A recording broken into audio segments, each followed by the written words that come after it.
Friends, कैसे हैं आप सब। एक बार फिर से आपका स्वागत है आपके अपने यूट्यूब चैनल हक आपका। तो फ्रेंड्स, लास्ट जो क्लास थी हमारी उसमें हमने दिल्ली सल्तनत और हमारा जो धार्मिक आंदोलन था उसमें सिख आंदोलन और सूफी संतों का जो आंदोलन था वो हमने कंप्लीट कर लिया था। और आज की जो क्लास होने वाली है, आज की क्लास में हमारा मुगल साम्राज्य कंप्लीट हो जाएगा और उसके साथ साथ जो हमारा मराठा साम्राज्य है उसको भी हम कंप्लीट कर लेंगे। तो आज की क्लास में हम दोनों जो हमारे साम्राज्य है, मुगल साम्राज्य और जो मराठा साम्राज्य है, उन दोनों को कंप्लीट कर लेंगे। यहाँ से आपके जितने भी इंपॉर्टेंट क्वेश्चन बनते हैं या बन सकते हैं उन सभी पॉइंट्स को हम यहाँ पर कवर कर लेंगे। क्वेश्चन के साथ साथ मैं आपको कॉन्सेप्ट भी कराऊंगी। तो आइए शुरू करते हैं आज की क्लास। तो आज की क्लास का फर्स्ट क्वेश्चन है, कौन सुमेलित नहीं है। तो इनमें से हमें बताना है कि कौन सुमेलित नहीं है। तो खुसरो का विद्रोह कब हुआ था? खुसरो का विद्रोह कब हुआ था? खुसरो का विद्रोह हुआ था 1606 से 1607 ईस्वी में। नेक्स्ट है, पांचवें गुरु अर्जुन देव की हत्या 1706 ईस्वी में। तो ये पांचवें जो गुरु थे, गुरु अर्जुन देव, इनकी हत्या 1706 ईस्वी में नहीं हुई थी। खुर्रम जो शाहजहां है उसका विद्रोह 1622 से 25 ईस्वी तक हुआ था। हाँ जी, बिल्कुल हुआ था। महावत खां का विद्रोह कब हुआ था? 1626 ईस्वी से 1627 ईस्वी तक जो है महावत खां का विद्रोह हुआ था। तो यहाँ पर इनकरेक्ट हमारा बी है, तो ये बी ऑप्शन सही हो जाएगा। जो पांचवें गुरु अर्जुन देव हैं उनकी हत्या 1706 ईस्वी में नहीं हुई थी। तो इनकी हत्या कब हुई थी? तो जो गुरु अर्जुन देव की हत्या थी वो हुई थी 23 मई 1606 ईस्वी में हुई थी। तो कब हुई थी इनकी हत्या? ये 30 मई को हुई थी। ठीक है, 30 मई 1606 ईस्वी को इनकी हत्या हुई थी। और किसके आदेश पर हुई थी इनकी हत्या? जहांगीर के आदेश पर इनकी हत्या हुई थी। ठीक है, जहांगीर के आदेश पर। और क्यों हुई थी इनकी हत्या? इसलिए हुई थी क्योंकि इन्होंने खुसरो ने जो विद्रोह किया था, खुसरो के विद्रोह में उसकी सहायता के लिए। तो खुसरो के विद्रोह में उसकी सहायता करने के लिए, सहायता करने के लिए ठीक है, इसके खुसरो के विद्रोह में उसकी सहायता करने के लिए जहांगीर ने मृत्युदंड का आदेश दिया था। और जो सिखों के 9वें गुरु थे, सिखों के जो 9वें गुरु थे, 9वें गुरु तेग बहादुर की हत्या,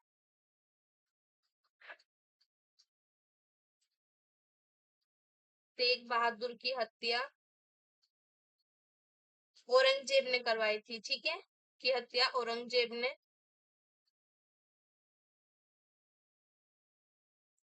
1675 ईस्वी में करवाई थी। औरंगजेब ने 1675 ईस्वी में, और कहां पर करवाई थी?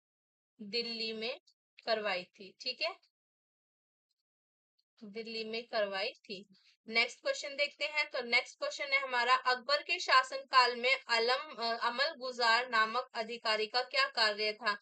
अकबर के शासनकाल में जो अमल गुजार नामक अधिकारी था उसका कार्य क्या था? कानून और व्यवस्था संभालना, भूमि राजस्व का मूल्यांकन और संग्रह करना, शाही खजाने की देखभाल करना, राजघराने का प्रभारी होना।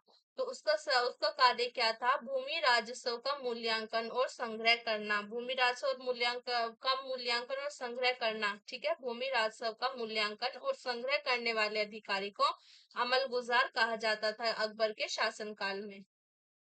तो कानून और व्यवस्था संभालना, ठीक है, इसके लिए भी एक अधिकारी होता था अकबर के शासनकाल में। तो उस अधिकारी को क्या कहते थे? उस अधिकारी को कहते थे फौजदार। ठीक है, जो कानून और व्यवस्था संभालता था उसको कहते थे फौजदार। नेक्स्ट देख लेते हैं, शाही खजाने की देखभाल करने वाले को क्या कहते थे?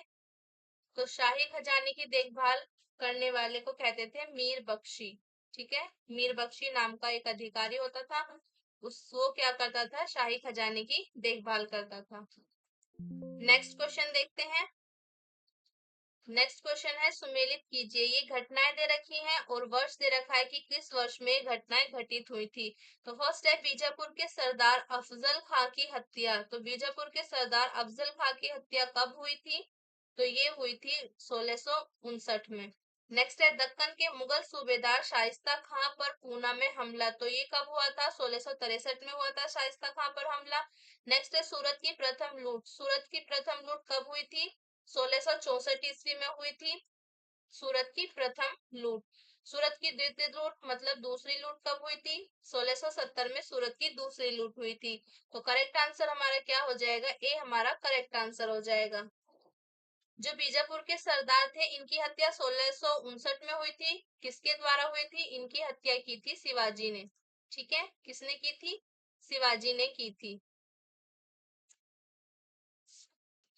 तो सूरत की प्रथम लूट जो थी वो सूरत की प्रथम लूट किसके द्वारा हुई की गई थी? ये शिवाजी के द्वारा की गई थी। ठीक है, शिवाजी के द्वारा की गई थी सूरत की प्रथम लूट।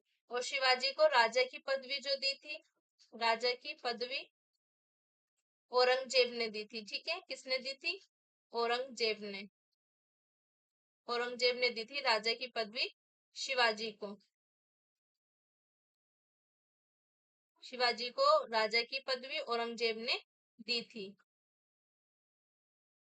और ये सूरत की जो दूसरी लूट थी ये भी शिवाजी द्वारा ही लूटी गई, मतलब शिवाजी द्वारा ही की गई। सूरत को दूसरी बार भी शिवाजी ने ही लूटा था। नेक्स्ट क्वेश्चन देखते हैं। तो नेक्स्ट क्वेश्चन है किस वर्ष वैशाखी के दिन 13 अप्रैल को गुरु गोविंद सिंह ने खालसा पंथ की नींव रखी थी? 1650, 1699, 1750, 1799। तो किस वर्ष रखी गई थी? तो ये रखी गई थी 1699 में। 1699 में 13 अप्रैल 1699 में वैशाखी के दिन गुरु गोविंद सिंह ने खालसा पंथ की नींव रखी थी। तो यहाँ पर गुरु गोविंद जो है इन्होंने खालसा पंथ की स्थापना की और एक नई धर्म विधि जो थी, एक नई धर्म विधि जो पाहुल है, पाहुल को संविष्ट किया। ठीक है, पाहुल जो एक धर्म विधि थी, धर्म विधि, ये एक नई धर्म विधि थी, इसको संनिष्ट किया। ठीक है, तीर्थ व्रत उपवास मूर्ति पूजा आदि धार्मिक आडंबरों को इन्होंने गलत माना। ठीक है, जो तीर्थ यात्रा थी, पूजा भाई आडंबरों को इन्होंने गलत माना। और जो गुरु गोविंद सिंह की शिक्षाएं हैं, ठीक है, गुरु गोविंद सिंह की जो शिक्षाएं हैं उन्हें अभंगों के रूप में संग्रहित है। ठीक है, वो किसके रूप में संग्रहित है? अभंगों के रूप में संग्रहित है। अभंगों के रूप में संग्रहित है, जिनकी संख्या कितनी है? जिनकी संख्या जिनकी संख्या 5 से 8,000 मानी जाती है। ठीक है, 5 से 8,000 मानी जाती है। 5 से 8,000 मानी जाती है। और गुरु गोविंद सिंह की मृत्यु कब हुई थी? तो गुरु गोविंद सिंह की मृत्यु हुई थी 1708 ईस्वी में। तो इनकी हत्या कब हुई थी? इनकी हत्या हुई थी 1708 ईस्वी 7 अक्टूबर। ठीक है, 7 अक्टूबर 1708 ईस्वी में हुई थी। कहां पर हुई थी? तो ये नांदेड़, नांदेड़ में गुल खां नामक पठान ने की थी। ठीक है, नांदेड़ में गुल खां नामक जो पठान है, गुल खां नामक पठान ने की थी। ठीक है, गुल खां नामक पठान ने की थी। और ये नांदेड़ कहाँ पर स्थित है? तो ये नांदेड़ है महाराष्ट्र में। ये नांदेड़ कहाँ पर है? महाराष्ट्र में। नेक्स्ट क्वेश्चन देखते हैं। और जो ये गुरु गोविंद सिंह है ये है 10वें गुरु। ठीक है, सिखों के ये 10वें गुरु थे। गुरु गोविंद सिंह जो थे ये सिखों के 10वें गुरु थे। नेक्स्ट क्वेश्चन देखते हैं। तो नेक्स्ट क्वेश्चन है मुगल प्रशासन में मुंह तसीब था। तो मुगल प्रशासन में मुंह तसीब कौन था? सेनाधिकारी, विदेश विभाग का प्रमुख, लोक आचरण अधिकारी, पत्र व्यवहार व्यवहार विभाग का अधिकारी। तो ये था आपका लोक आचरण अधिकारी। तो यहाँ पर देख लेते हैं मुगल प्रशासन के जो और महत्वपूर्ण अधिकारी हैं उन्हें क्या कहते थे। ठीक है, तो फर्स्ट देखते हैं। फर्स्ट है दीवान। जो दीवान थे, दीवान कौन थे? तो ये दीवान जो थे ये थे प्रांतीय राजसभा का प्रधान। तो ये प्रांतीय राजसभा, प्रांतीय राजसभा का प्रधान होता था दीवान। ठीक है, इसका कार्य क्या होता था? ये सीधे शाही दीवान का के प्रति जवाबदेह होता था। ठीक है, नेक्स्ट देखते हैं। तो नेक्स्ट है सूबेदार। नेक्स्ट है सूबेदार। सूबेदार का क्या काम होता था? सूबेदार प्रांतों में शांति स्थापित करता था। ठीक है, शांति स्थापित करना, शांति स्थापित करना होता था सूबेदार को। ठीक है, नेक्स्ट देखते हैं। तो नेक्स्ट है बख्शी। तो बख्शी कौन होता था? बख्शी कौन होता था? बख्शी प्रांतीय सैन्य प्रधान होता था। ठीक है, बख्शी होता था प्रांतीय सैन्य प्रधान होता था। तो यहाँ पर ऑप्शन ए में दिया भी गया है सेना अधिकारी, तो ये कौन हो जाएगा? ये बख्शी हो जाएगा। ओके, नेक्स्ट देखते हैं। तो नेक्स्ट है फौजदार। फौजदार, तो ये फौजदार कौन होता था? जिले का प्रधान फौजी अधिकारी। ये जिले का प्रधान जिले का प्रधान फौजी अधिकारी होता था। ठीक है, अधिकारी फौजी अधिकारी। नेक्स्ट देखते हैं। तो नेक्स्ट है हमारा आमिल या अमल गुजार। ठीक है, आमिल या अमल गुजार। आमिल या अमल गुजार, तो ये कौन होता था? ये होता था जिले का प्रमुख राजस्व अधिकारी। जिले का प्रमुख राजस्व अधिकारी। जिले का प्रमुख राजस्व अधिकारी जो होता था वो अमिल या अमल गुजार होता था। नेक्स्ट देखते हैं। तो नेक्स्ट है कोतवाल। कोतवाल कौन होता था? कोतवाल जो होता था वो नगर प्रधान होता था। ठीक है, कोतवाल कौन होता था? नगर प्रधान होता था। नेक्स्ट देखते हैं। तो नेक्स्ट है शिकदार। तो ये शिकदार कौन होता था? शिकदार जो था वो परगने का प्रमुख अधिकारी होता था। ठीक है, परगने का प्रमुख अधिकारी। परगने का प्रमुख अधिकारी। लास्ट बचा है आमिल। तो ये आमिल कौन होता था? आमिल जो होता था ग्राम से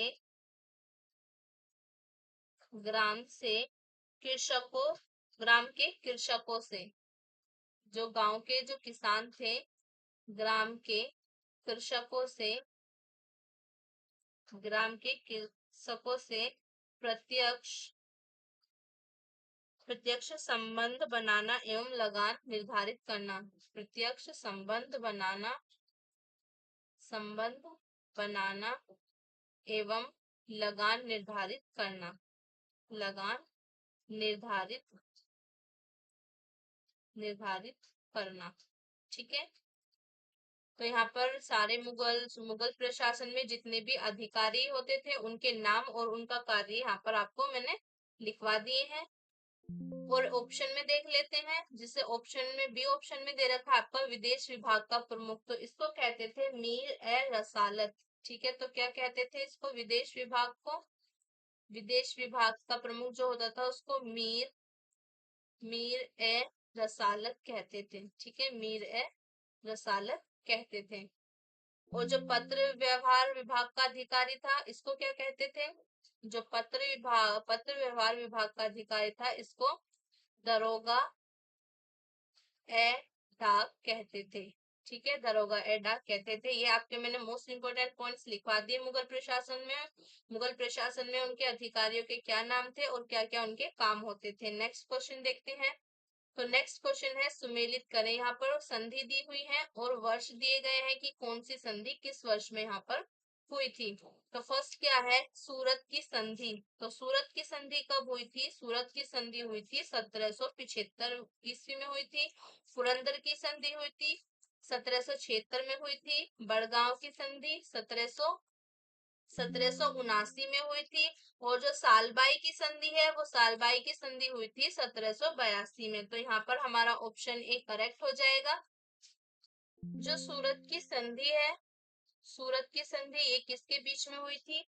तो ये बीच में हुई थी रघुनाथ राव तथा ईस्ट इंडिया कंपनी के बीच में। ठीक है, रघुनाथ राव एवं ईस्ट इंडिया कंपनी। ठीक है, ईस्ट इंडिया कंपनी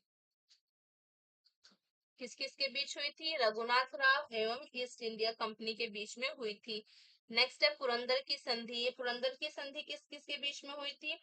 तो ये हुई थी पेशवा माधव राव नारायण और ईस्ट इंडिया कंपनी। ठीक है, पेशवा माधव राव, पेशवा माधव राव नारायण, पेशवा माधव राव नारायण एवं ईस्ट इंडिया कंपनी। ठीक है, ईस्ट इंडिया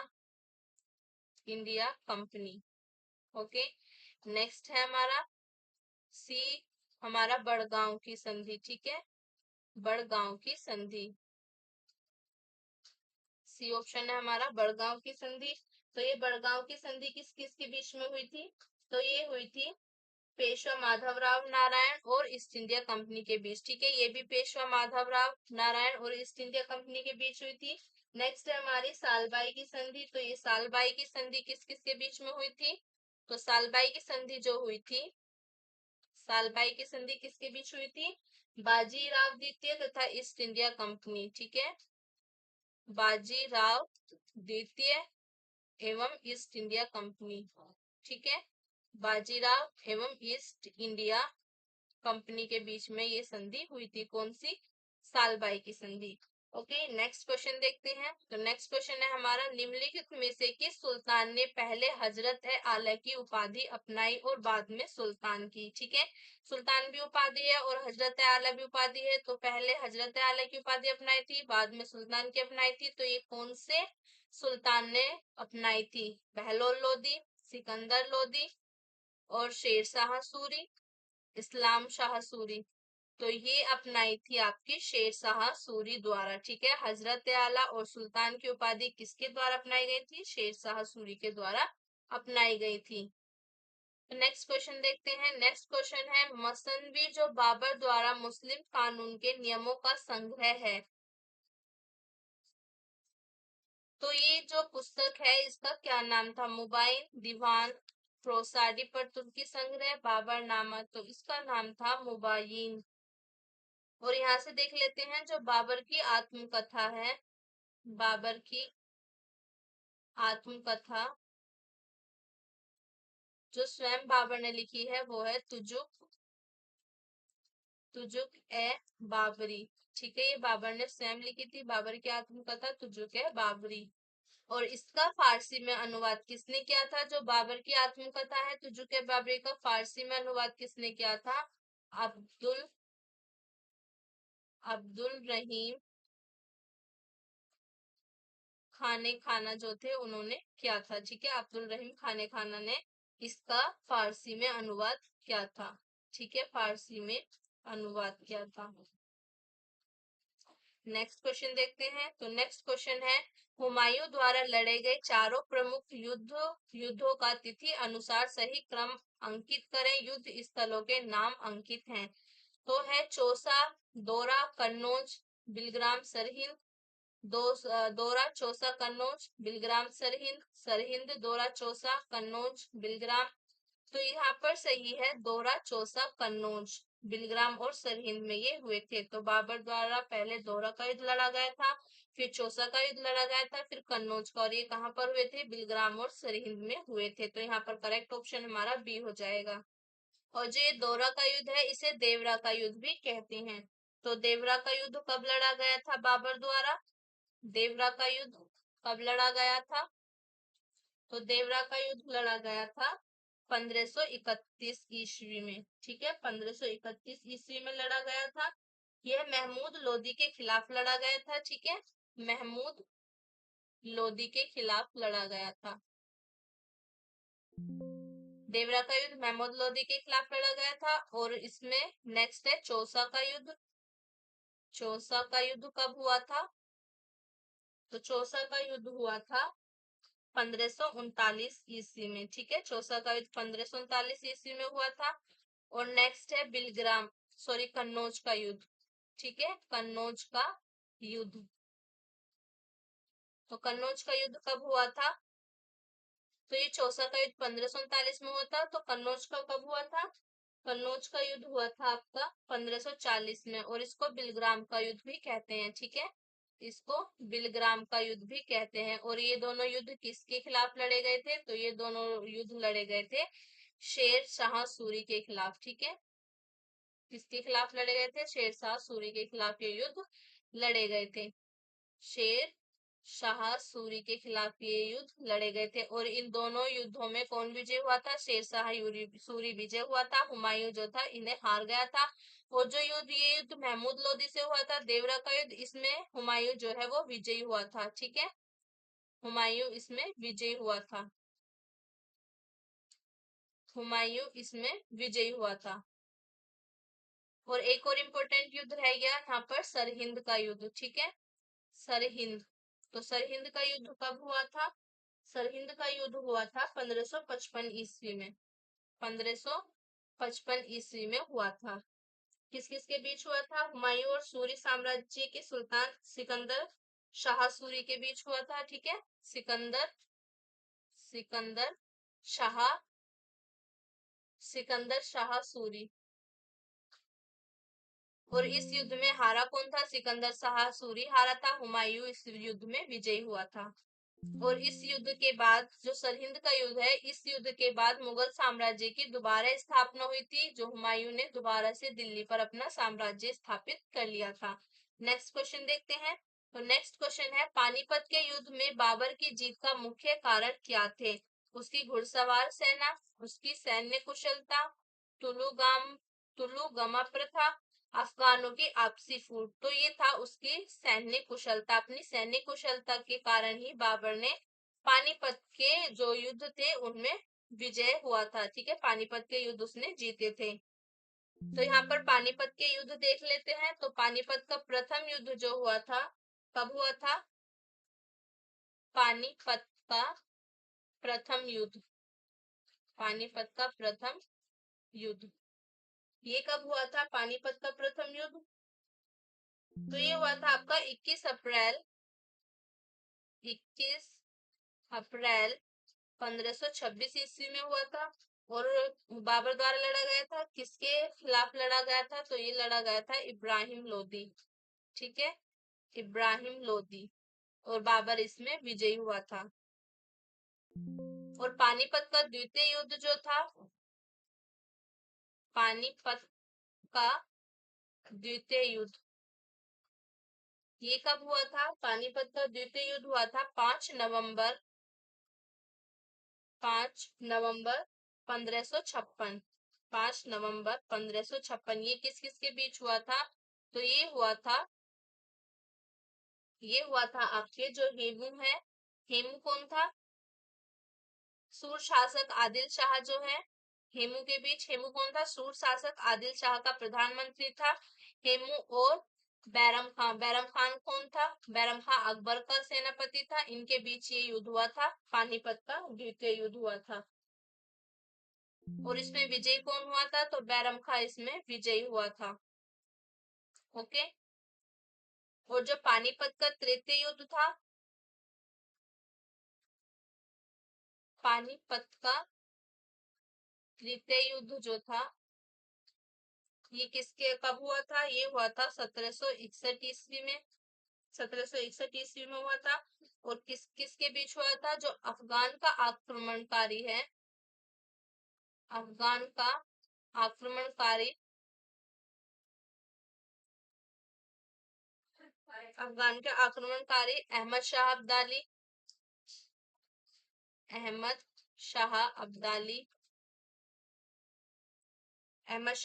और और पुणे के सदाशिव राव सदाशिवराव भाऊ पेशवा, सदाशिवराव भाऊ पेशवा, भाऊ पेशवा के तहत मराठों के बीच लड़ा गया, के तहत मराठों के बीच लड़ा गया। तो नेक्स्ट क्वेश्चन देखते हैं। नेक्स्ट क्वेश्चन है हमारा, जब्ती प्रणाली किसकी उपज थी, मतलब जब्ती प्रणाली किसके द्वारा लागू की गई थी? गयासुद्दीन तुगलक, सिकंदर लोदी, शेर शाह, अकबर। तो ये जो लागू की गई थी जब्ती प्रणाली, ये शेर शाह द्वारा लागू की गई थी। और ये जो जब्ती प्रणाली थी इसकी शुरुआत, वो उपज किसकी थी, मतलब शुरुआत किसने की थी? ये की थी आपके शेरशाह ने। और ये जो प्रचलित थी ये अकबर के समय में प्रचलित थी, अकबर के शासनकाल में प्रचलित थी। और इसको जो वहां पर शुरुआत की थी अकबर के शासनकाल में, वो राजा टोडरमल ने की थी। ठीक है, राजा टोडरमल ने की थी।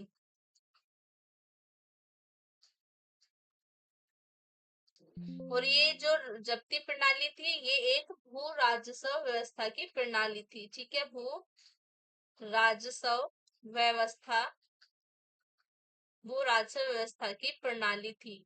ठीक है, भू राजस्व व्यवस्था की प्रणाली थी। नेक्स्ट क्वेश्चन देखते हैं। तो नेक्स्ट क्वेश्चन है, मुमताज महल का असली नाम क्या था? अर्जुमंद बानो बेगम, लाडली बेगम, मेहरुनिसा, रोशन आरा। तो ये था अर्जुमंद बानो बेगम। जो ये मुमताज महल थी ये शाहजहां की पत्नी थी। ठीक है, मुमताज महल जो थी शाहजहां की पत्नी थी। ठीक है, और शाहजहां ने इसे जो मलिका ए जमानी की उपाधि दी थी। ठीक है, मलिका ए जमानी, मलिका ए जमानी की जो उपाधि से शाहजहां ने दी थी। ठीक है, और इनकी मृत्यु कब हुई थी? मुमताज महल की मृत्यु हुई थी 7 जून 1631 में प्रसव पीड़ा के कारण उसकी मृत्यु हो गई थी। किसकी? अर्जुमंद बानो बेगम मुमताज महल की। नेक्स्ट क्वेश्चन देखते हैं। नेक्स्ट क्वेश्चन है, औरंगजेब ने दक्षिण में जिन 2 राज्यों को विजित किया था वे थे। औरंगजेब द्वारा दक्षिण में जो 2 राज्य जीते गए थे उनका नाम क्या था? अहमदनगर एवं बीजापुर, बीदर एवं बीजापुर, बीजापुर एवं गोलकुंडा, गोलकुंडा एवं अहमदनगर। तो ये थे बीजापुर एवं गोलकुंडा। ठीक है, बीजापुर एवं गोलकुंडा जो थे दक्षिण के 2 राज्य थे जिन्हें औरंगजेब द्वारा विजित किया गया था। तो इन्हें कब कब विजित किया गया था? तो बीजापुर को कब जीता था? बीजापुर को जीता था 1686 में। और जो गोलकुंडा है, गोलकुंडा इसे कब जीता था? इसे जीता था 1787 में। तो ये से जीता था 1687 में। नेक्स्ट क्वेश्चन देखते हैं। तो नेक्स्ट क्वेश्चन है हमारा, किस इतिहासकार ने अकबर द्वारा प्रतिपादित दीन इलाही को एक धर्म कहा? अबुल फजल, अबुल कादिर बदायूनी, निजामुद्दीन अहमद, इनमें से कोई नहीं। तो ये कहा था अबुल फजल ने। अबुल फजल ने दीन इलाही को एक धर्म कहा था। तो ये दीन इलाही जो धर्म है ये अकबर द्वारा चलाया गया था। और कब चलाया गया था, कब इसकी शुरुआत हुई थी? तो इसकी शुरुआत हुई थी 1582 ईस्वी में इसकी शुरुआत हुई थी। और अकबर के बाद बीरबल एकमात्र हिंदू था, बीरबल एकमात्र हिंदू था जिसने दीन इलाही धर्म को अपनाया। ठीक है, दीन इलाही धर्म को अपनाने वाला एकमात्र हिंदू था कौन? बीरबल। और जो बीरबल है इनका असली नाम क्या था? इनका असली नाम महेश दास था। बीरबल का असली नाम महेश दास था। नेक्स्ट क्वेश्चन देखते हैं। तो नेक्स्ट क्वेश्चन है हमारा, जहांगीर के दरबार में पक्षियों का सबसे बड़ा चित्रकार कौन था? ठीक है, पक्षियों का सबसे बड़ा चित्रकार कौन था? ख्वाजा अब्दुल समद, सैयद अली तबरीजी, बसावा, मंसूर। तो ये थे मंसूर। मंसूर जो थे जहांगीर के दरबार में पक्षियों के सबसे बड़े चित्रकार थे। तो जहांगीर के जो दरबार में और जो रहते थे, जहांगीर के दरबार में रहने वाले प्रमुख चित्रकार और कौन कौन थे? तो मंसूर तो हो ही गया, और थे आपके विशन विशन दास, विशन दास, विशन दास थे, मनोहर थे, विशन दास, मनोहर, अकारिजा, विशन दास, मनोहर, अकारिजा एवं अबुल हसन। विशनदास, मनोहर, अकारिजा एवं अबुल हसन, ये जो थे उसके जहांगीर के शासनकाल में उनके दरबार में रहने वाले, तो ये सब थे जहांगीर के दरबार में रहने वाले चित्रकार। नेक्स्ट क्वेश्चन देखते हैं। नेक्स्ट है, प्रसिद्ध संगीतज्ञ तानसेन का मकबरा स्थित है। तो जो प्रसिद्ध संगीतज्ञ थे तानसेन, उनका मकबरा कहाँ है? आगरा में, ग्वालियर में, झांसी में, जयपुर में। तो ये स्थित है आगरा में। ठीक है, आगरा में इनका मकबरा है। और तानसेन किसके दरबार में रहते थे? तो तानसेन जो रहते थे वो अकबर के दरबार में रहने वाले संगीतज्ञ थे, अकबर के दरबार में रहते थे। और तानसेन की मृत्यु कब हुई थी? तानसेन की मृत्यु हुई थी 26 अप्रैल 1589 में इनकी मृत्यु हुई थी। कहाँ पर हुई थी? ग्वालियर में हुई थी। ठीक है, इनकी मृत्यु ग्वालियर में हुई थी। तो इनकी जन्म भी ग्वालियर में हुआ था, मृत्यु भी ग्वालियर में हुई थी, और इनका मकबरा भी ग्वालियर में ही है। आगरा इनकरेक्ट हो गया, तो इसका करेक्ट आंसर होगा आपका बी। ये कहाँ पर स्थित है? इनका मकबरा स्थित है ग्वालियर में। ओके, तो कहाँ पर स्थित है इनका मकबरा? ग्वालियर में स्थित है। नेक्स्ट क्वेश्चन देखते हैं। और ये जो तानसेन थे ये अकबर के 9 रत्नों में से एक थे। ठीक है, 9 रत्नों में से एक थे। और इनका जो रियल नेम था, इनका असली नाम क्या था? रामतनु पांडे था। ठीक है, रामतनु पांडे, रामतनु पांडे इनका असली नाम था। नेक्स्ट क्वेश्चन देखते हैं। नेक्स्ट क्वेश्चन है इनका, निम्नलिखित में से किसमें हिंदी तथा ईरानी वास्तुकला का सर्वप्रथम समन्वय देखने को मिलता है? ताजमहल में, लाल किला में, पंचमहल में, शेरशाह के मकबरे में। तो ये देखने को मिलता है शेरशाह के मकबरे में। जो शेरशाह का मकबरा है, शेरशाह का मकबरा कहाँ स्थित है? ये सासाराम में स्थित है। सासाराम में झीलों के बीच। ठीक है, झीलों के बीच। और इसको क्या कहते हैं? इसको दूसरा ताजमहल भी कहते हैं। ठीक है, दूसरा ताजमहल भी इसको कहते हैं। दूसरा ताजमहल भी शेरशाह के मकबरे को कहते हैं। और ये बनकर तैयार कब हुआ था? 1545 ईस्वी में ये बनकर तैयार हो गया था। नेक्स्ट क्वेश्चन देखते हैं। तो नेक्स्ट क्वेश्चन है, कथन और कारण। तो कथन क्या है? शाह आलम द्वितीय ने सम्राट के रूप में प्रारंभिक वर्ष अपनी राजधानी से दूर व्यतीत किए। तो ये शाह आलम जो थे, इन्होंने शाह आलम द्वितीय जो सम्राट थे, इसने अपने प्रारंभिक वर्ष जो थे अपनी राजधानी से दूर व्यतीत किए। ये एकदम सही है। कारण क्या है? उत्तर पश्चिम सीमा से विदेशी आक्रमण का भय घात लगाए रहता था। तो ये आपके जो असर्शन है इसका स्पष्टीकरण नहीं है, तो यहाँ पर करेक्ट आंसर आपका बी होगा। नेक्स्ट क्वेश्चन देखते हैं। नेक्स्ट क्वेश्चन है, शेरशाह कालीन प्रशासन में कानूनगो का काम था। शेरशाह का जो प्रशासन था उसमें कानूनगो का क्या काम था? भूमि संबंधी रिकॉर्ड रखना, भू राजस्व वसूल करना, ए और बी दोनों, ए तथा बी में से कोई नहीं। तो इसका करेक्ट आंसर क्या है? इसका करेक्ट आंसर है भूमि संबंधी रिकॉर्ड रखना। भूमि संबंधी रिकॉर्ड को रखने का काम किसका होता था? कानूनगो का काम होता था। नेक्स्ट क्वेश्चन देखते हैं।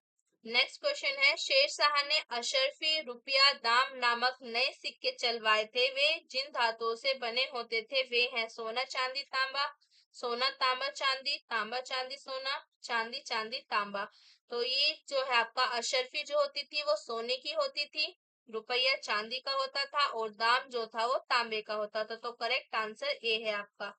ठीक है, अशरफी सोने की हो गई, रुपया चांदी का हो गया, और जो दाम था आपका वो तांबे का हो गया। तो यहाँ पर करेक्ट ऑप्शन क्या हो जाएगा? ए हो जाएगा।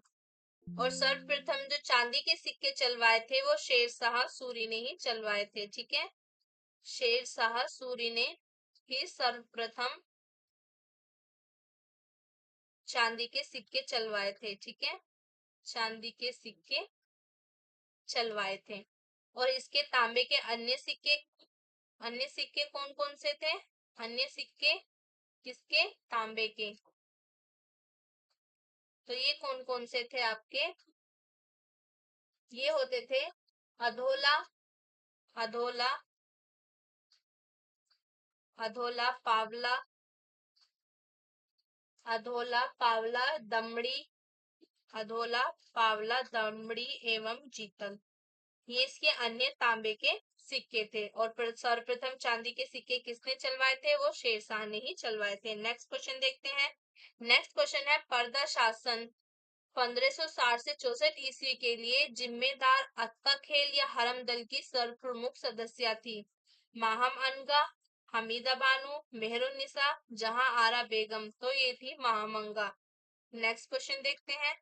नेक्स्ट क्वेश्चन है दहसाला बंदोबस्त किससे संबंधित है? जो दहसाल बंदोबस्त व्यवस्था थी वो किससे संबंधित है? बीरबल से, अबुल फजल से, टोडरमल से, इनमें से कोई नहीं। तो ये संबंधित है टोडरमल से। जो दहसाल बंदोबस्त व्यवस्था थी ये आपकी कब शुरू हुई थी? तो ये शुरू हुई थी 1580 में। ठीक है, कब शुरू हुई थी? 1580 में शुरू हुई थी। और शुरू करने वाले कौन थे? टोडरमल के द्वारा ये शुरू हुई थी। तो नेक्स्ट क्वेश्चन देखते हैं। नेक्स्ट क्वेश्चन है दारा शिकोह एवं औरंगजेब के मध्य हुए उत्तराधिकार युद्धों में सबसे निप युद्ध कौन माना जाता है?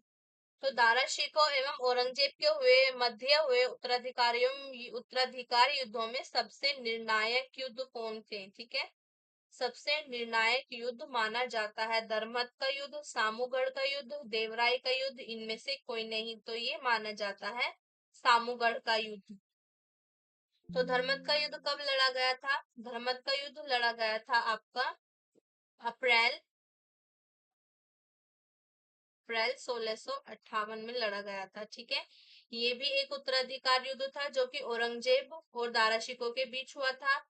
और औरंगजेब और दारा शिकोह के बीच कौन कौन से उत्तराधिकारिक युद्ध हुए थे? तो ये हुआ था बहादुरपुर का युद्ध, बहादुरपुर का युद्ध, बहादुरपुर का युद्ध। ये कब हुआ था? ये हुआ था 1658 ईस्वी में हुआ था। ठीक है, दारा शिकोह के बेटे सुलेमान शिकोह और जय सिंह ने शाह सुजा को इसमें हराया था। नेक्स्ट देखते हैं। तो नेक्स्ट हुआ था सामूगढ़ का युद्ध। सामूगढ़ का युद्ध हो गया, ये एक निर्णायक युद्ध था। ठीक है, सामूगढ़ का हो गया, धर्मत का हो गया और देवराय का युद्ध। ठीक है, देवराय का युद्ध, देवराय का युद्ध कब हुआ था? 1659 में। ठीक है, देवराय का युद्ध 1659 में हुआ था। किस किस के बीच हुआ था? औरंगजेब ने दारा शिकोह को पूरी तरीके से हरा दिया था। ठीक है, औरंगजेब ने दारा शिकोह को इस युद्ध में पूरी तरीके से हरा दिया था, देवराय के युद्ध में। नेक्स्ट क्वेश्चन देखते हैं। नेक्स्ट क्वेश्चन है मुगल स्थापत्य कला के संदर्भ में पिटरा ड्यूरा का अर्थ है? पिटरा ड्यूरा का अर्थ क्या है? संगमरमर के पत्थर पर जवाहरत से की गई जड़ावट, संगमरमर पर की गई चित्रकारी, उद्यान निर्माण कला, इनमें से कोई नहीं। तो ये है आपका संगमरमर के पत्थर पर जवाहरत से की गई जड़ावट को क्या कहते हैं? पिटरा ड्यूरा कहते हैं। नेक्स्ट क्वेश्चन देखते हैं। नेक्स्ट क्वेश्चन है फर ए इजदी का विचार जो मुगल राजतंत्र का आधार था, इनमें से किस सूफी संत द्वारा सबसे पहले विकसित किया गया था? तो फर ए इजदी का विचार किस सूफी संत द्वारा सबसे पहले विकसित किया गया था? शिहाबुद्दीन सुहारवर्दी, निजामुद्दीन औलिया, इब्न अल अरबी, बयाजिद विस्तामी। तो ये किया गया था आपके शिहाबुद्दीन सुहारवर्दी के द्वारा। तो नेक्स्ट क्वेश्चन देखते हैं। नेक्स्ट क्वेश्चन है शाहजहां के काल में कौन यूरोपीय यात्री भारत आया? हॉकिंस, थॉमस रो, मॉन्सरेट, पीटर मुंडी। तो ये आया था पीटर मुंडी। पीटर मुंडी शाहजहां के काल में भारत आया था। कौन था ये? यूरोपीय यात्री था और शाहजहां के काल में भारत आया था पीटर मुंडी। तो ये पीटर मुंडी जो था ये 17वीं शताब्दी में भारत आया था। ठीक है, 17वीं शताब्दी में ये भारत आया था। 17वीं शताब्दी में भारत आया। 1628 में 1628 में ये सूरत पहुंच गया था और 1630 में ये कहाँ पहुंचा था? आगरा पहुंचा था। ठीक है, 1628 में जो था वो आपका सूरत पहुंच गया था और 1630 में आपका आगरा पहुंच गया था। तो नेक्स्ट क्वेश्चन देखते हैं। नेक्स्ट क्वेश्चन है अकबर के दरबार के सुलेहकार का नाम क्या है जिसने जरीन कलम या स्वर्ण कलम के नाम से सम्मानित किया गया था। अकबर के सुलेखाकार का नाम क्या है जिसे जरीन कलम या स्वर्ण कलम के नाम से सम्मानित किया गया था? अबुल फजल, तानसेन, मोहम्मद हुसैन, मोहम्मद नासिम। तो ये है मोहम्मद हुसैन। मोहम्मद हुसैन कौन थे? अकबर के दरबार के सुलेखकार थे जिन्हें जरीन कलम या स्वर्ण कलम के नाम से सम्मानित किया गया था। तो नेक्स्ट क्वेश्चन देखते हैं। नेक्स्ट क्वेश्चन है, मराठों ने सर्वप्रथम किसके अधीन कार्य कर प्रशासनिक अनुभव प्राप्त किया? मराठों ने सर्वप्रथम किसके अधीन कार्य कर प्रशासनिक अनुभव प्राप्त किया? देवगिरी के यादवों के अधीन, बहमनी सल्तनत के अधीन, अहमदनगर, बीजापुर व गोलकुंडा के अधीन, इनमें से कोई नहीं। तो मराठों ने सर्वप्रथम देवगिरी के यादवों के अधीन कार्य कर क्या प्राप्त किया? अनुभव प्राप्त किया। नेक्स्ट क्वेश्चन देखते हैं। नेक्स्ट क्वेश्चन है, शिवाजी के प्रशासन में पेशवा कहा जाता था। शिवाजी का जो प्रशासन था उसमें पेशवा किसे कहते थे? धार्मिक मामलों के मंत्री को, रक्षा मंत्री को, प्रधानमंत्री को, न्याय मंत्री को। तो ये कहते थे प्रधानमंत्री को। प्रधानमंत्री को पेशवा कहा जाता था। यहाँ से हम शिवाजी के बारे में कुछ महत्वपूर्ण बातें देख लेते हैं। तो मराठा साम्राज्य के संस्थापक, मराठा साम्राज्य के संस्थापक के संस्थापक कौन थे? शिवाजी थे। ठीक है, मराठा साम्राज्य के संस्थापक थे शिवाजी। और इनका जन्म कब हुआ था? शिवाजी का जन्म कब हुआ था? तो शिवाजी का जन्म हुआ था 6 अप्रैल 6 अप्रैल 1627 ईस्वी में हुआ था। कहां पर हुआ था? शिवनेर के दुर्ग में हुआ था। ठीक है, शिवनेर के दुर्ग में इनका जन्म हुआ था। शिवनेर का दुर्ग कहाँ पर है? ये जुन्नार के समीप है। ठीक है, ये जुन्नार के समीप है। ठीक है, ये जुन्नार के समीप है। इनके पिता का क्या नाम था? इनके पिता का नाम था शाहजी भोसले। शाहजी भोसले इनके पिता थे। और इनकी माता कौन थी? इनकी माता थी जीजाबाई। ठीक है, जीजाबाई इनकी माता थी। जीजाबाई इनकी माता थी। और जो शिवाजी को उपाधि दी थी, शिवाजी को राजा की उपाधि, राजा की उपाधि किसने दी थी? शिवाजी को राजा की उपाधि जो दी थी वो दी थी आपके, तो ये मुगल साम्राज्य के जो शासनकर्ता थे औरंगजेब ने दी थी। मुगल साम्राज्य का जो शासक था औरंगजेब, उसने दी थी। ठीक है, औरंगजेब ने राजा की उपाधि दी थी। किसे किसे दी थी? शिवाजी को दी थी। नेक्स्ट क्वेश्चन देखते हैं। नेक्स्ट क्वेश्चन है, शिवाजी का राज्याभिषेक कहाँ हुआ था? तो शिवाजी का राज्याभिषेक कहाँ हुआ था? रायगढ़, कालानौर, रायचूर, आगरा। तो ये हुआ था रायगढ़ में। रायगढ़ में इनका राज्याभिषेक हुआ था। और रायगढ़ को ही इन्होंने अपनी राजधानी बनाया। ठीक है, रायगढ़ को ही इन्होंने अपनी राजधानी बनाया। किसे? रायगढ़ को इन्होंने अपनी राजधानी बनाया। कब बनाया था? 1656 ईस्वी में। ठीक है, 1656 ईस्वी में इन्होंने रायगढ़ को अपनी राजधानी बनाया और रायगढ़ में ही इनका क्या हुआ था? राज्याभिषेक हुआ था। नेक्स्ट क्वेश्चन देखते हैं। नेक्स्ट क्वेश्चन है, पानीपत की तीसरी लड़ाई 1761 किनके बीच हुई थी? तो पानीपत की तीसरी लड़ाई हुई थी आपके पेशवा बाजीराव द्वितीय और अहमद शाह अब्दाली। मैंने ऊपर आपको पानीपत के सारे युद्ध लिखा दिए थे। नेक्स्ट क्वेश्चन देखते हैं। नेक्स्ट है, शिवाजी सर्वाधिक प्रभावित थे। तो शिवाजी सर्वाधिक प्रभावित किससे थे? तो शिवाजी जो प्रभावित थे आध्यात्मिक क्षेत्र में। शिवाजी आध्यात्मिक आध्यात्मिक क्षेत्र में आध्यात्मिक क्षेत्र में शिवाजी पर आध्यात्मिक क्षेत्र पर शिवाजी के आचरण पर गुरु रामदास का सर्वाधिक प्रभाव था। ठीक है, गुरु रामदास का काफी प्रभाव था। काफी प्रभाव था। तो यहाँ पर जीजाबाई से सर्वाधिक प्रभावित थे कौन? शिवाजी। और आध्यात्मिक क्षेत्र पर जो सर्वाधिक प्रभाव देखने को मिला था, काफी प्रभाव देखने को मिला था, वो गुरु रामदास का भी काफी प्रभाव था आध्यात्मिक क्षेत्र में शिवाजी पर। नेक्स्ट क्वेश्चन देखते हैं। नेक्स्ट क्वेश्चन है सुमेलित कीजिए। तो ये सूची 1 है, सूची 2 से सुमेलित करना है। शाहजी भोसले, तो शाहजी भोसले कौन थे? शाहजी भोसले थे शिवाजी के पिता। ठीक है, शिवाजी भोसले के शिवाजी कौन थे? शाहजी भोसले के पुत्र थे, शाहजी भोसले इनके पिता थे। नेक्स्ट है जीजाबाई। जीजाबाई, तो जीजाबाई शिवाजी की माता थी। समर्थ रामदास कौन थे? वो शिवाजी के आध्यात्मिक गुरु थे। और दादाजी कोंडदेव कौन थे? दादाजी कोंडदेव शिवाजी के संरक्षक थे। नेक्स्ट क्वेश्चन देखते हैं। नेक्स्ट क्वेश्चन है ग्वालियर राज्य की स्थापना किसने की थी? माधवराव सिंधिया, बाजीराव सिंधिया, महादजी सिंधिया, जीवाजीराव सिंधिया। तो ये की थी जीवाजीराव सिंधिया ने। नेक्स्ट क्वेश्चन देखते हैं। शिवाजी के अष्ट प्रधान का जो सदस्य विदेशी मामलों की देखरेख करता था उसे कहते थे पेशवा, सचिव, पंडित राव, सुमंत। तो इसे कहते थे सुमंत। तो शिवाजी के अष्ट प्रधान देख लेते हैं। यहाँ पे अष्ट प्रधान में कौन कौन थे? तो सर्वप्रथम पेशवा। ठीक है, पेशवा। पेशवा किसे कहते थे? पेशवा कहते थे प्रधानमंत्री को। ठीक है, पेशवा कहते थे प्रधानमंत्री को। इसका कार्य क्या होता था? राज्य का प्रशासन एवं अर्थव्यवस्था की देखरेख इसका कार्य होता था। नेक्स्ट कौन आता है?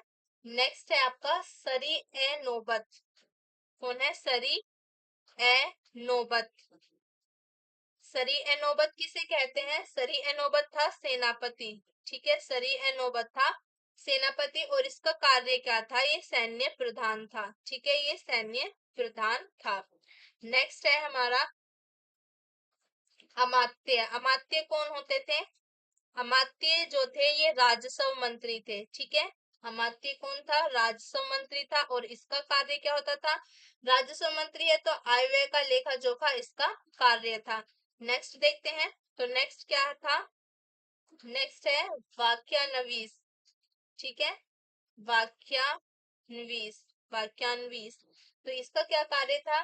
ये सूचना गुप्तचर एवं सन्धि विभागों के का अध्यक्ष था। ठीक है, सूचना गुप्तचर विभाग, सूचना गुप्तचर विभाग, गुप्तचर एवं संधि विग्रह, गुप्तचर एवं संधि विग्रह, गुप्तचर एवं संधि विग्रह के विभागों का अध्यक्ष, के विभागों का अध्यक्ष। ठीक है, नेक्स्ट क्या था? नेक्स्ट है चिटनिस। नेक्स्ट है आपका चिटनिस। ये कौन था? ये राजकीय पत्रों को पढ़कर उसकी भाषा शैली देखना। ठीक है, राजकीय पत्रों को पढ़ना, पत्रों को पढ़ना और उनकी भाषा शैली जो है, उनकी भाषा शैली को देखना। ठीक है, भाषा शैली को देखना, राजकीय पत्रों को पढ़ना और उनकी भाषा शैली को देखना। आगे देखते हैं, आगे कौन था? तो आगे है आपका सुमंत। सुमंत कौन था? सुमंत थे आपका विदेशी मंत्री। ठीक है, सुमंत कौन था? सुमंत था आपका विदेशी मंत्री। आगे देखते हैं। सुमंत के बाद आपके आता है पंडित राव। सुमंत के बाद आते हैं आपके पंडित राव। तो पंडित राव कौन थे? धार्मिक कार्यों के लिए तिथि का निर्धारण। ठीक है, धार्मिक कार्यों के लिए जो तिथि का निर्धारण करते थे, धार्मिक कार्यों के लिए तिथि का जो निर्धारण करते थे वो कौन करते थे? पंडित राव करते थे। ठीक है, धार्मिक कार्यों के लिए तिथि का निर्धारण। नेक्स्ट देखते हैं। तो नेक्स्ट है आपका न्यायाधीश। न्यायाधीश, तो न्यायाधीश कौन थे? न्यायाधीश आपके न्याय विभाग का प्रधान था। तो ये कौन था? न्याय विभाग का प्रधान कौन था? न्याय विभाग का प्रधान था।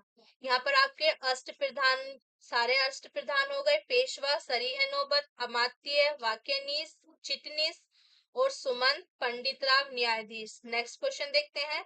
नेक्स्ट क्वेश्चन है, शिवाजी के समय में अष्टप्रधान कहा जाता था। 8 विद्वानों की सभा को, 8 सर्वाधिक बहादुर सैनिकों को जो शिवाजी के अंगरक्षक होते थे, 8 मंत्रियों की एक परिषद को, शिवाजी के 8 महत्वपूर्ण सलाहकारों को। तो ये थे 8 मंत्रियों की एक परिषद थी जिसको अष्टप्रधान कहा जाता था। नेक्स्ट क्वेश्चन देखते हैं। नेक्स्ट क्वेश्चन है, चौथ मुगल क्षेत्रों की भूमि एवं पड़ोसी राज्यों की आय का चौथा हिस्सा 25 चौथ मुगल क्षेत्रों की भूमि एवं पड़ोसी राज्यों की आय का चौथा हिस्सा 25% होता था। इस कर को किस वंश के शासकों ने वसूला था? तो किस वंश के शासकों ने वसूला था? राजपूत वंश, मराठा वंश, सिख वंश, इनमें से कोई नहीं। तो ये कौन से वंश के शासकों ने वसूला था? तो ये वसूला था मराठा वंश के शासकों ने। तो नेक्स्ट क्वेश्चन देखते हैं। नेक्स्ट क्वेश्चन है, मुगलों एवं मराठों के बीच हुई 1719 ईस्वी की संधि को रिचर्ड टेम्पल ने मराठा साम्राज्य का मैग्ना कार्टा कहा है। यह संधि बालजी विश्वनाथ एवं सैयद बंधुओं, मराठा छत्रपति शाहू एवं मुगल बादशाह रफी उद रजाक के बीच हुई। मराठा छत्रपति राजाराम एवं मुगल बादशाह फर्रुखसियर के बीच हुई। मराठा छत्रपति ताराबाई एवं मुगल बादशाह औरंगजेब के बीच हुई, या इनमें से कोई नहीं। तो ये हुई थी मराठा छत्रपति शाहू एवं मुगल बादशाह रफी उद रजाक के बीच ये हुई थी। तो नेक्स्ट क्वेश्चन देखते हैं। नेक्स्ट क्वेश्चन है हमारा, यही समय है जब हम विदेशियों मुगलों को अपने देश से निकालकर अमर कीर्ति का अर्जन कर सकते हैं। यदि हम इस सूख रहे पुराने वृक्ष के तने पर आघात करेंगे तो उसकी शाखाएं अपने आप ही गिर जाएंगी। यह किसने कहा था? बालाजी विश्वनाथ ने, बाजीराव प्रथम ने, बालाजी बाजीराव ने, इनमें से कोई नहीं। तो ये कहा था बाजीराव प्रथम ने। और ये किससे कहा था? किसने कहा था? बाजीराव प्रथम ने कहा था। किससे कहा था? साहू से कहा था। और इसके बाद इन्होंने पालखेड़ा का युद्ध लड़ा था। ठीक है, पालखेड़ा का युद्ध लड़ा था। और ये पालखेड़ा का युद्ध कब हुआ था?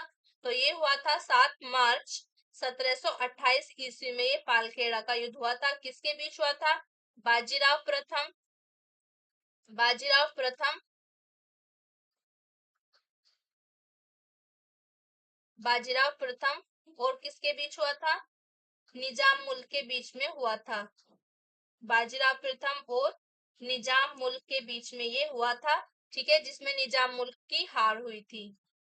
और निजाम मुल्क के साथ क्या हुआ था? मुंगी शिवगांव की संधि हुई थी। ठीक है, निजाम मुल्क के साथ मुंगी शिवगांव की संधि हुई थी। ठीक है, मुंगी शिवगांव की संधि जो है वो हुई थी।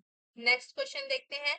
नेक्स्ट क्वेश्चन है, पेशवा बाजीराव एवं छत्रपति राम राजा के बीच हुए संगोला संधि के संबंध में क्या सत्य है?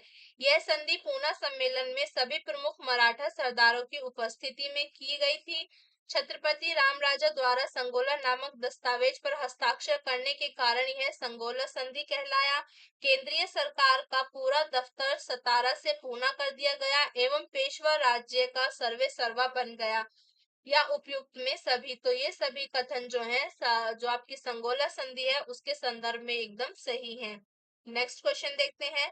नेक्स्ट क्वेश्चन है हमारा, किस मराठा सरदार ने 1758 से 59 में पंजाब विजय किया? रघुजी भोसले, रघुनाथ राव, मल्हार राव, इनमें से कोई नहीं। तो ये क्या था? रघुनाथ राव ने। रघुनाथ राव ने 1758-59 में पंजाब विजय किया था। नेक्स्ट क्वेश्चन देखते हैं। नेक्स्ट क्वेश्चन है, किस मराठा पेशवा को मैकियावेली कहा जाता है? नाना फडणवीस, बाजीराव प्रथम, बालाजी बाजीराव, बालाजी विश्वास। तो ये कहा जाता है नाना फडणवीस को। नाना फडणवीस को कहा जाता है? मैकियावेली। और इन्हें मैकियावेली किसने कहा था? नाना फडणवीस को मैकियावेली किसने कहा था? तो अंग्रेज जेम्स ग्रांट, अंग्रेज जेम्स ग्रांट डफ जो है, अंग्रेज जेम्स ग्रांट डफ ने इन्हें मैकियावेली कहा था। किसे? नाना फडणवीस को। नेक्स्ट क्वेश्चन देखते हैं। नेक्स्ट क्वेश्चन है, वर्ष 1771 में दिल्ली की गद्दी पर शाह आलम द्वितीय को पुनर्स्थापित करने वाला मराठा सरदार था। कौन से मराठा सरदार ने शाह आलम द्वितीय को 1771 में वापस दिल्ली की गद्दी पर पुनर्स्थापित किया था? महादजी सिंधिया ने, नाना फडणवीस ने, मल्हार राव होलकर ने, इनमें से कोई नहीं। तो ये क्या था? महादजी सिंधिया ने। महादजी सिंधिया ने शाह आलम द्वितीय को वर्ष 1771 में दिल्ली की गद्दी पर पुनर्स्थापित किया था।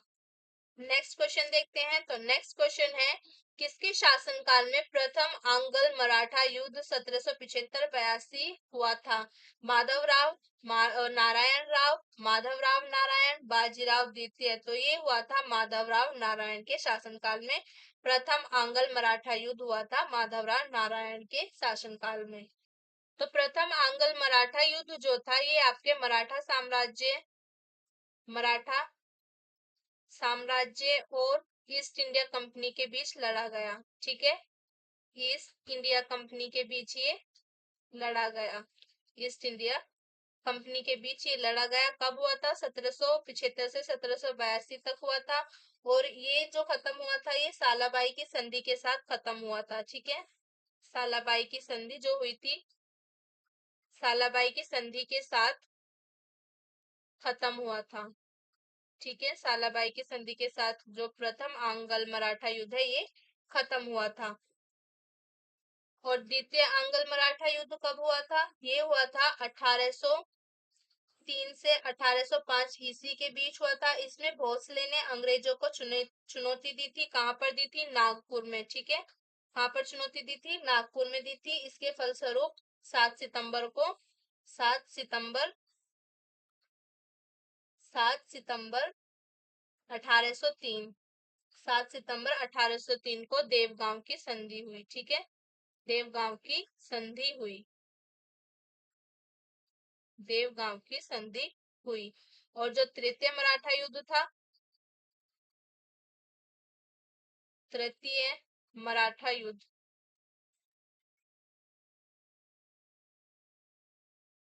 तृतीय मराठा युद्ध कब हुआ? तृतीय मराठा युद्ध हुआ आपका 1817 से 19 के बीच हुआ। इस युद्ध में मराठा शक्ति और पेशवा के वंशानुगत पद को समाप्त कर दिया गया था। ठीक है, पेशवा और जो आपका मराठा शक्ति के वंशानुगत पद को इसमें समाप्त कर दिया गया था। नेक्स्ट क्वेश्चन देखते हैं। नेक्स्ट क्वेश्चन है, 1775-82 के प्रथम आंग्ल मराठा युद्ध का निम्नलिखित में कौन सा एक परिणाम था? ब्रिटिश युद्ध जीत गए थे, मराठा युद्ध जीत गए थे, किसी भी पक्ष की जीत नहीं हुई थी। इससे हैदर अली को शक्ति जुटाने में मदद मिली क्योंकि ब्रिटिश और मराठा आपसी युद्ध में लगे थे। तो इसका करेक्ट ऑप्शन क्या है? सी इसका करेक्ट ऑप्शन है। किसी भी पक्ष की विजय नहीं हुई थी। और क्या हुआ था इसमें? जो हुआ था सालाबाई की संधि के साथ ये युद्ध खत्म हो गया था। कौन सा? प्रथम आंग्ल मराठा युद्ध। और इस युद्ध में मराठों को बहुत ज्यादा हानि उठानी पड़ी थी। ठीक है, मराठों की हानि हुई थी इस युद्ध में, जो कि सालाबाई की संधि के साथ ये युद्ध खत्म हो गया था। नेक्स्ट क्वेश्चन देखते हैं। नेक्स्ट क्वेश्चन है, औरंगजेब की मृत्यु के समय मराठा नेतृत्व किसके हाथों में था? संभाजी, राजाराम, जीजाबाई, ताराबाई। तो ये था आपके ताराबाई के हाथों में। जब औरंगजेब की मृत्यु हुई तो मराठा साम्राज्य किसके हाथों में था? ताराबाई के हाथों में। नेक्स्ट क्वेश्चन देखते हैं। नेक्स्ट क्वेश्चन है, शिवाजी का जन्म कब हुआ तथा कब उन्होंने छत्रपति की उपाधि धारण की? तो शिवाजी का जन्म कब हुआ था? शिवाजी का जन्म हुआ था 1627 ईस्वी में उनका जन्म हुआ था। और 1674 ईस्वी में उन्होंने छत्रपति की उपाधि जो है वो धारण की थी। और शिवाजी की मृत्यु कब हुई थी? शिवाजी की मृत्यु कब हुई थी? तो इनकी मृत्यु हुई थी 3 अप्रैल 1680 में हुई थी, 50 वर्ष की उम्र में। और कहां पर हुई थी? रायगढ़ में हुई थी। ठीक है, रायगढ़ के किले में हुई थी। रायगढ़ के किले में इनकी मृत्यु हो गई थी। नेक्स्ट क्वेश्चन देखते हैं। नेक्स्ट क्वेश्चन है, शिवाजी की मृत्यु के पश्चात उत्तराधिकार के लिए किनके बीच लड़ाई हुई? संभाजी और शिवाजी की विधवा, संभाजी और बाजीराव, राजाराम और संभाजी, इनमें से कोई नहीं। तो ये हुई थी आपकी राजाराम और संभाजी के बीच जो उत्तराधिकार की लड़ाई हुई थी, किसकी मृत्यु के बाद? शिवाजी की मृत्यु के बाद। नेक्स्ट क्वेश्चन देखते हैं, पेशवाई को समाप्त कब किया गया था? 1802 में, 1818 में, 1858 में, 1861 में। तो ये किया गया था 1818 में। और ये पेशवाई क्या था? ये पेशवाई जो था मराठा साम्राज्य में प्रधानमंत्री प्रधानमंत्री या मुख्य प्रशासक का पद था। ठीक है, प्रशासक का मुख्य प्रशासक का ये पद था। नेक्स्ट क्वेश्चन देखते हैं। नेक्स्ट क्वेश्चन है आपका, तृतीय आंग्ल मराठा के दौरान हुई सबसे अंतिम संधि थी, तो कौन सी थी? नागपुर की संधि, पूना की संधि, मंदसौर की संधि, कानपुर की संधि।